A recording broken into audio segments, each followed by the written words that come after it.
ஸ்ரீ காளிமாதா ஜோதிடம். பிரபல ஜோதிடர் பண்டித் மகாராஜா. தொழில், காதல், திருமணம், குழந்தை பாக்கியம் மற்றும் மந்திர சூனிய பிரச்சனைகளுக்கு நிரந்தர தீர்வு. வணக்கம். செய்தி வீச்சு உங்களை வரவேற்றுக் கொள்கிறது.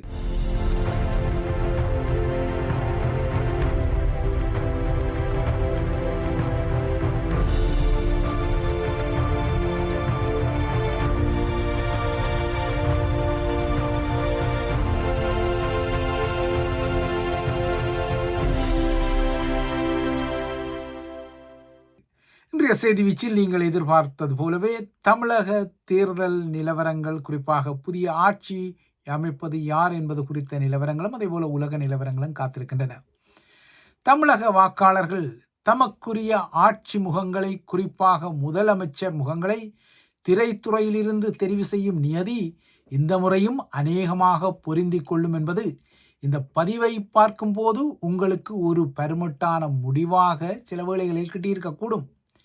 இந்த பதிவு பதியப்படும் போது இருந்த வாக்கு எண்ணிக்கை நிலவரங்கள் பெரும்பாலான கருத்து கணிப்புகளை பொய்க்க வைத்து யாருமே எதிர்பாராத ஒரு பலத்துடன் நடிகர் விஜயின் தமிழக வெற்றி கழகத்தின் மூலமாக ஒரு அரசியல் திருப்பத்தை தமிழகத்தில் ஏற்படுத்தும் அறிகுறிகளை உறுதியாக வெளிப்படுத்தியிருந்தன. இந்த பதிவு பதியப்படும் போது எந்த ஒரு தரப்புக்கும் ஆட்சி அமைக்க தேவையான 118 ஆசனங்கள் என்ற தொகை கிட்டிக்கொள்ளாமல் விட்டாலும் நீலாங்கரையில் தமிழக வெற்றி கழகத்தின் தலைவர் நடிகர் விஜயின் வீட்டை சுற்றிலும் ஆயிரக்கணக்கான ஆதரவாளர்கள் திரண்டு முதல்வர் விஜய் என்ற முழக்கங்களை எழுப்பி வருவது ஏதோ ஒரு செய்தியை வலுவாக கூறியிருக்கின்றது.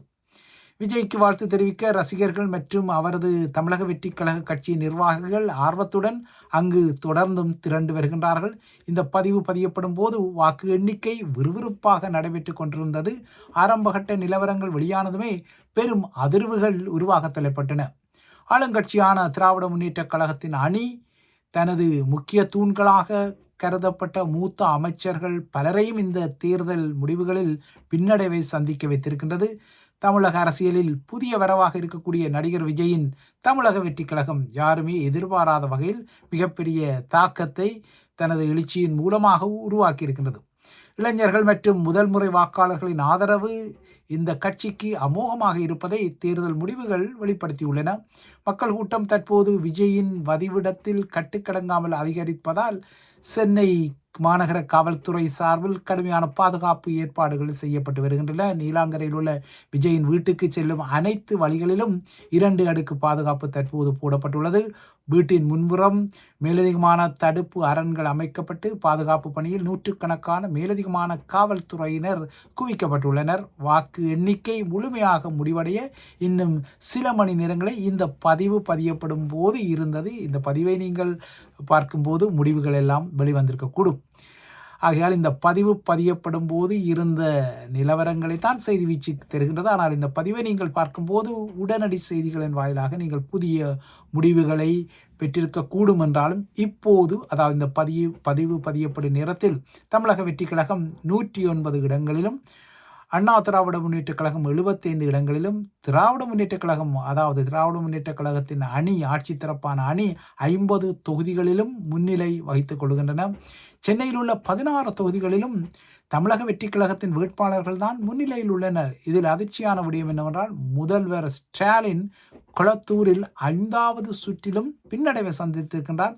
துணை முதல்வர் உதயநிதி ஸ்டாலின் ஆரம்பத்தில் பின்னடைவை சந்தித்தாலும் பின்னர் தப்பி இருக்கின்றார். இப்போது முன்னிலையில் இருக்கின்றார். திமுகவின் 36 அமைச்சர்களில் 31 அமைச்சர்கள் இந்த தேர்தலில் கடுமையான பின்னடைவை சந்தித்திருக்கின்றனர். அமைச்சர்களாக இருக்கக்கூடிய துரைமுருகன், தங்கம் தென்னரசு, சேகர்பாபு, பிடிஆர் பழனிவேல் தியாகராஜன், அன்பரசன், சுப்பிரமணியன், கீதா ஜீவன், அனிதா ராதாகிருஷ்ணன், சபாநாயகர் அப்பாவு உட்பட்ட வேட்பாளர்கள் பின்னடைவை சந்தித்திருக்கின்றனர். இந்த தொகுதிகளில் தமிழக வெற்றி கழகத்தின் வேட்பாளர்கள் தான் முன்னிலையில் இந்த பதியப்படும் போது இருந்தனர். இதேபோல் இந்த தேர்தலில் இன்னொரு கசப்பான ஒரு முடிவாக நாம் தமிழர் கட்சி பெரும் பின்னடைவை சந்தித்திருக்கின்றது. அதன் தலைமை ஒருங்கிணைப்பாளரான சீமானும் காரைக்குடியில் பின்னடைவில் இருந்தார். அங்கு தமிழக வெற்றி கழகத்தின் வேட்பாளர் பிரபு முன்னிலையிலும், அதற்கு அடுத்ததாக காங்கிரஸ் கட்சியின் வேட்பாளர் 2வது இடத்திலும் இருக்க, சீமான் 11,000 வாக்குகளுக்கு மேலான வித்தியாசத்தில் 3வது இடத்திற்கு தள்ளப்பட்டிருந்தார். இந்த பதிவு பதியப்படும் போது புதுச்சேரி சட்டப்பேரவைக்குரிய 30 தொகுதிகளின் நிலவரப்படி ஆளும் என்டிஏ கூட்டணி 22 தொகுதிகளிலும், இந்தியா கூட்டணி 6 தொகுதிகளிலும் முன்னிலை வகிக்கின்றன. மேற்கு வங்கத்தின் தேர்தல் முடிவுகளை பொறுத்தவரை ஆளும் திரிணாமுல் காங்கிரசுக்கும் எதிர்க்கட்சியான பாஜகவுக்கும் இடையே கடும் போட்டி நிலவுகின்றது. கேரளாவின் தற்போதைய நிலவரப்படி கேரள சட்டப்பேரவையை காங்கிரஸ் தலைமையிலான ஐக்கிய ஜனநாயக முன்னணி 90க்கும் மேற்பட்ட தொகுதிகளில் முன்னிலை வகிப்பதால் அதுதான் கைப்பற்றும் இந்த முறை ஆட்சியை என்ற முடிவுகள் வருகின்றன. இதன் மூலம் இந்த கூட்டணி மீண்டும் ஆட்சியை கைப்பற்ற இருப்பது குறிப்பிடத்தக்கது. அசாமில் மொத்தமுள்ள 126 தொகுதிகளில் பாஜக 94 தொகுதிகளில் முன்னிலை வகிக்கின்றது. காங்கிரஸ் 30 தொகுதிகளில் மட்டுமே முன்னிலை வகிப்பதால் அசாமில் ஹேட்ரிக் வெற்றியை பாஜக பெறப்போவது இந்த பதியப்படும் போது உறுதியாக இருக்கின்றது. ஆக மொத்தம் இந்த பதிவை நீங்கள் பார்க்கும்போது ஏறக்குறைய தமிழக முடிவுகள் வெளிவந்திருக்கும். இந்த முடிவுகள் ஒரு உலுக்கத்தை ஏற்படுத்தும் என செய்தி வீச்சு எதிர்பார்த்து கொள்கின்றது. இப்போது சென்னையில் 22,000 காவல்துறையினர் களமிறக்கப்பட்டிருக்கிறார்கள். தமிழகம் முழுவதிலும் இன்று கண்காணிப்பு மற்றும் சுற்றுக்காவல் பணியில் ஏறக்குறைய 1,00,000 காவல்துறையினர் ஈடுபடுத்தப்பட்டுள்ளார்கள். தேர்தல் முடிவுகள் வெளியாக முன்னரே தமது தரப்பில் வெற்றி பெறக்கூடிய சட்டப்பேரவை உறுப்பினர்களை பாதுகாக்க விஜய் தரப்பு மாமல்லபுரத்தில் இரகசியமான ஏற்பாடுகளை செய்திருப்பது தகவல்களாக கசிந்துள்ளன. வெற்றி பெறக்கூடிய தமது வேட்பாளர்களை குதிரை வீரத்தின் அடிப்படையில் திமுக அல்லது அதிமுக இழுப்பதற்கு முயற்சி செய்யலாம் என விஜய்க்கு ஆரம்பத்தில் தகவல் கிட்டியதால் வெற்றி பெற்றதும் வேறு எங்கும் செல்லாமல் தனது வேட்பாளர்கள் உடனடியாக தலைமையகத்துக்கு, அதாவது பனையூருக்கு வந்துவிட வேண்டும் என விஜய் நேற்று கடுமையான அறிவுறுத்தலை வழங்கிய நிலையில் மாமல்லபுரத்துக்கு அருகே உள்ள பூஞ்சேரியில் உள்ள ஒரு தனியார் விடுதியில் வெற்றி பெறும் தமிழக வெற்றி கழக வேட்பாளர்களை வெளித்தொடர்புகளை துண்டித்து தங்க வைக்க ஏற்பாடுகள் செய்யப்பட்டுள்ளதாக கூறப்படுகின்றது. எதுவாறோ இந்த பதிவை நீங்கள் பார்க்கும்போது தமிழகத்தின் புதிய ஆட்சி தரப்பு, புதிய முதல்வர் குறித்த சில முக்கியமான புதிய செய்திகளை பெற்றிருப்பீர்கள். இது திரைத்துறையில் தமக்குரிய ஆட்சி முகங்களை தெரிவு செய்யும் தமிழக வேட்பாளர்களின் நியதியை மீண்டும் ஒருமுறை நிரூபிக்கவும் கூடும். ஏனென்றால் முன்னிலையில் தமிழக வெற்றி கழகம் இருக்கின்றது. ஆனால் இறுதி முடிவுகள் வரவில்லை. இது தமிழகத்திற்கு ஒரு வாரமா அல்லது சாபமா என்பதை எதிர்காலம்தான் நிரூபிக்கவும் கூடும். அடுத்து இலங்கை நிலவரங்களை நோக்கிக் கொண்டால், இலங்கையில் மெகா இணைய மோசடி கும்பல்கள் அதிரடியாக கைது செய்யப்பட்டு வரும் நிலையில் ராஜகிரிய பகுதியில் நேற்று கைது செய்யப்பட்ட வெளிநாட்டு கும்பல் தொடர்ந்து தடுப்பு காவலில் உள்ளது. ராஜகிரிய பகுதியில் உள்ள ஒரு அடுக்குமாடி குடியிருப்பையே மொத்தமாக வாடகைக்கு எடுத்து இந்த குழு தங்கி இணைய மோசடிகளை பெரும் எடுப்பில் செய்த நிலையில் இவர்களில் 120 பேர் நேற்று ஒன்றாக கைது செய்யப்பட்டனர். இந்த அதிரடியான ஆபரேஷனில் பலர் தப்பியோடி இருந்தனர். அவர்களையும் காவல்துறை தொடர்ந்து தேடி வருகின்றது. இவர்களிடமிருந்து பல கணனிகள், கைத்தொலைபேசிகள் என கைப்பற்றப்பட்டிருக்கின்றன. இந்த உபகரணங்களை கொண்டே அவர்கள் இந்த இணைய மோசடியை செய்த நிலையில் நாளை மறுதினம் வரை இவர்களுக்கு தடுப்பு காவல் உத்தரவு வழங்கப்பட்டுள்ளது. இவர்கள் இலங்கையில் தண்டனை பெற்று அதன் பின்னர் நாடு கடத்தப்படுவார்களா அல்லது தண்டனைக்கு முன்னரே நாடு கடத்தப்படுவார்களா என்பது தெரிய வரவில்லை.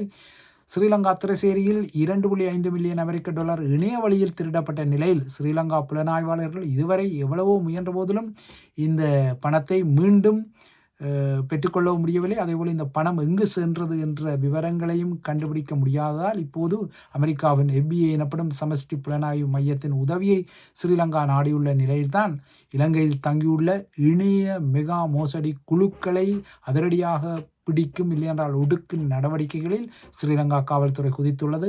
அந்த அதிரடியான நடவடிக்கைகளில் தான் தொடர்ந்தும் மெகா இணைய மோசடி கும்பல்கள் சிக்கி வருகின்றன. இந்த இணைய மோசடி கும்பல்களில் உள்ளவர்கள் அனைவருமே சுற்றுலா விசாவில் வந்து இலங்கையில் இந்த மோசடிக்காக பெரும் வலையமைப்பாக இயங்கியமை உறுதிப்படுத்தப்படுகின்றது. அடுத்து மத்திய கிழக்கின் புதிய பரபரப்பு மற்றும் கொதி நிலவரங்கள் மீது ஒரு பார்வையை பதித்தால், இன்று காலை 8 மணி முதல், அதாவது மத்திய கிழக்கு பிராந்திய நேரப்படி 8 மணி முதல் அமெரிக்காவின் ப்ராஜெக்ட் ஃப்ரீடம் என்ற ஹோர்முஸால் பயணிக்கும் கப்பல்களுக்கு பாதுகாப்பு வழங்கும் சுதந்திர திட்டம் என்ற ஒரு ஆபரேஷன் ஆரம்பிக்கப்பட்டுள்ளது. ஈரானுடனான தொடர்ச்சியான மோதல் காரணமாக பல வாரங்களாக ஹோர்முஸ் நீரிணையில் சிக்கி தவிக்கும் வணிக கப்பல்களுக்கு பாதுகாப்பு வழங்கும் இந்த நடவடிக்கையில் அமெரிக்க கடற்படையின் ஏவுகணை தகர்ப்பு கப்பல்கள், 100க்கும் மேற்பட்ட விமானங்கள் மற்றும் 15,000 துருப்புக்கள் குதிக்கும் ஒரு ஆபரேஷனாக உருமாறியுள்ளது. இன்று காலை அமெரிக்காவின் KC-135, KC-46 ரீஃபியூலிங் டாங்கர்ஸ் எனப்படும் வானில் எரிபொருளை நிரப்பும் விமானங்களும் PITA கண்காணிப்பு விமானங்களும் ஈரானிய வான் எல்லைக்கு அருகில் பறந்தன.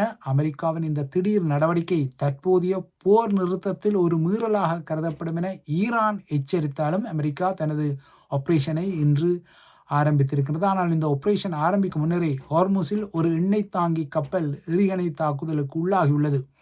அமெரிக்கா தனது ப்ராஜெக்ட் ஃப்ரீடம் நடவடிக்கையில் ஆர்லிஃபர்க் வகை டிஸ்ட்ரோயர்கள் எனப்படும் நாசகாரி கப்பல்களில் 12 கப்பல்களை ஈடுபடுத்த உள்ளது. இதேபோல 100க்கும் மேற்பட்ட விமானங்கள் மற்றும் தாக்குதல் உலங்கு வானூர்திகள் பயன்படுத்தப்பட உள்ள நிலையில் இந்த ஆபரேஷன் இன்று உற்றுநோக்கலை ஏற்படுத்தி இருக்கிறது. குறிப்பாக வணிக கப்பல்கள் ஹோர்முஸால் பயணிக்கும் போது அதனை தடுப்பதற்கு ஈரானின் சிறிய துப்பாக்கி படகுகள் முயற்சிகளை செய்தால் அந்த படகுகளை உடனடியாகவே அந்த இடத்தில் தாக்கி அழிக்க ஆயுதம் தாங்கிய ஹெலிகாப்டர்கள் மற்றும் A-10 தண்டர்போல்ட் ரக தாக்குதல் ஜெட் விமானங்கள் எல்லாம் தயாராக உள்ளன.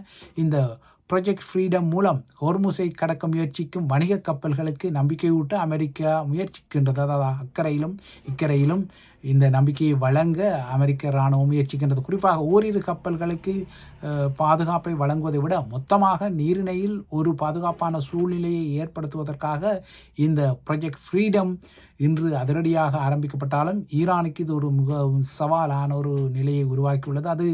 இது ஒரு போர் நிறுத்த மீறலாக கருதப்படும் என எச்சரித்தாலும் இந்த ஆபரேஷனில் ஈடுபடும் அமெரிக்க கலங்கள் மீது அது தாக்குதலை தொடுத்தால் உடனடியாக அமெரிக்காவும் இந்த போர் நிறுத்தத்தை முறித்து பெரும் தாக்குதலில் குதிக்கும் என்பதால் ஈரானுக்கும் இது ஒரு பெரும் சவாலான நிலையாக மாறியுள்ளது. ஆக மொத்தம் இன்றைய நாள் தமிழக தேர்தல் நிலவரங்கள் மற்றும் ஆபரேஷன் ப்ராஜெக்ட் ஃப்ரீடம் எனப்படும் ஹோர்முஸை மையப்படுத்திய அமெரிக்காவின் நகர்வுகளால் ஒரு வகையில் பதற்றம் மற்றும் பரபரப்புகளுடனே கடக்கின்றது. இதேவேளை இவைதான் செய்தி வீச்சின் முக்கிய விடயங்கள். இதேவேளை நர்க்ஸ் விரிக்ஸ் நியூஸ் மிக்ஸ் அண்ட் மச் பகுதியிலும் புதிய பரபரப்பான நிலவரங்கள் காத்திருக்கின்றன. அந்த பதிவுக்காகவும் காத்திருங்கள். நன்றி, வணக்கம்.